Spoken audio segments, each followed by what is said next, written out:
head to the Canary Islands now and La Palma, where thousands of residents have been urged to leave their homes as emergency workers try to bring a wildfire under control.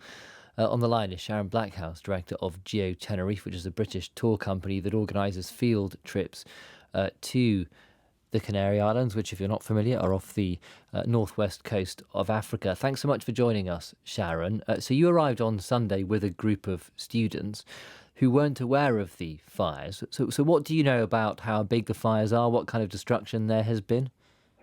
Good morning, Rob, from the beautiful island of La Palma. Yes, we arrived here on Sunday and the fire had been going for a good 24 hours before our arrival. So we knew that they were ongoing. But I have to say, the rest of the island life is carrying on as normal. But this wildfire is concerning because it's covered such a large area of the northeast of the island. It's about 6.5% of the island. It's about 45 kilometers squared. So it is a substantial size. And they had to evacuate over 4,000 people, particularly from the areas and towns of Punta Gorda and Tijarafe. And these are people, some of them who had moved to this area particularly to get away from the area to the south of it, which is where the volcano had erupted in 2021. So they're now being disrupted again. I have to say, in the last few hours, some of those people to the south of the LP1 road are being allowed to return to their homes slowly. But the fire is still burning out of control. And the concern now is that it will cross into the national park, the Caldera de Taburiente, which is next to a very large town called Los Llanos. So it's an ongoing situation, but we have lots of different emergency services from the local islands, but also support from the mainland as well. So they've been working very hard overnight to try and bring the blaze under control. But the difficulty at the moment, we had really high temperatures and the island was very dry, which is why it spread so fast when it first started.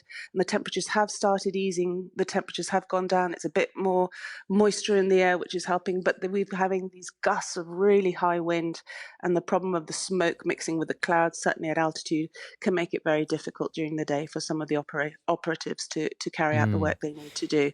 These kinds of fires are not uncommon at this time of year in the Canary Islands. Is this one on La Palma, is it particularly unusual? Well, I think what's unusual about this one is that obviously it's affecting a population that has, been severely impacted in recent memory, is still struggling to recover from the volcano, and the size as well, the area that we're talking about. We're concerned that it might get to more lived-in areas, because obviously the area it is at the moment is sort of forest.